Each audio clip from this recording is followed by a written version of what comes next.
বাইদেউ আজি ধান ৰোৱা হৈছে ন?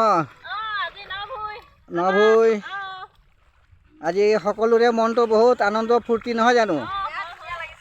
ধুনীয়া লাগিছে ন? এইয়া আজি এই অসমবাসী ৰাইজে আজি ধান ৰুইছে আৰু গোটেই অসমবাসীয়ে এই যে আজি ঘৰে ঘৰে আজি যে ফূৰ্তি ফাৰ্তা কৰি আজি হাউৰি বুলি কয় এটা মদত যে ফূৰ্তি কৰিছে, আজি বৰ ধুনীয়া ফূৰ্তি কৰিছে। আৰু এই আমি কৃষিজীৱী মানুহ, আৰু কৃষি নকৰিলে, খেতি নকৰিলে আমাৰ উপায় নাই, আৰু খেতিৰ লগতে আমি জড়িত আছোঁ। যে বাইদেউ কিবা এটা ক'ব নেকি? এই দ পথাৰত মই নামি গৈছোঁ এতিয়া। আমি ধান খেতি কৰি খাব লাগিব। এয়া দ খেতি কৰিছোঁ আৰু এইবোৰ এনেকৈ ৰোৱনীবোৰ আছে আৰু এনেকৈ আহিছে, ৰুইছে। গোটেইখিনি আমি মিলাপতিকে এনেকৈ ৰোৱা হয় আৰু ইঘৰে সিঘৰে।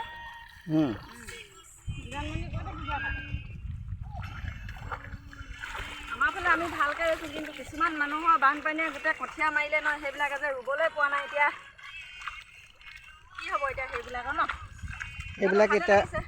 এইবিলাক এতিয়া চৰকাৰে অলপ যোগান ধৰিব লাগে। বানপানীৰ যিবিলাক যে হৈ গৈছে, এইবিলাক চৰকাৰে যে, আৰু যিবিলাকে এতিয়া ধান ৰুইছে, এইবিলাক কঠীয়া আছে জেগা জেগা, সেইবিলাকে ধান ৰুইছে।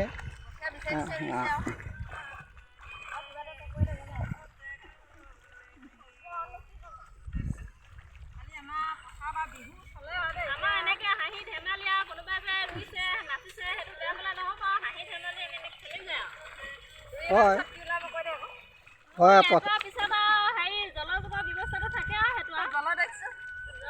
আজিকালি প্ৰায়তো ঘৰে ঘৰে আজি মদত হৈছে, আজি মিলাপতি হৈছে, আজি এটা তৃপ্তি ভোজন হ'ব।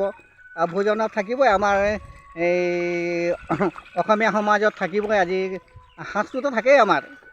তাৰপাছতে সাঁজৰ লগত আজিকালি গাহৰিটো নাই বাৰু, ব্ৰইলাৰকে আজিকালি দিয়ে। আৰু যে সেইটো কাৰণে আজিকালি মিলাপতিটো বহুত যে কমি গৈছে, যে এনেকৈ কমি নাই, আগৰ দৰে হ'ব লাগে। মদত হাউৰি বোলা কথাটো এটা নাইকিয়া হৈ গৈছে। যাতে এইবিলাক আকৌ থাকিব লাগে, আমাৰ পৰম্পৰা ৰক্ষা কৰি।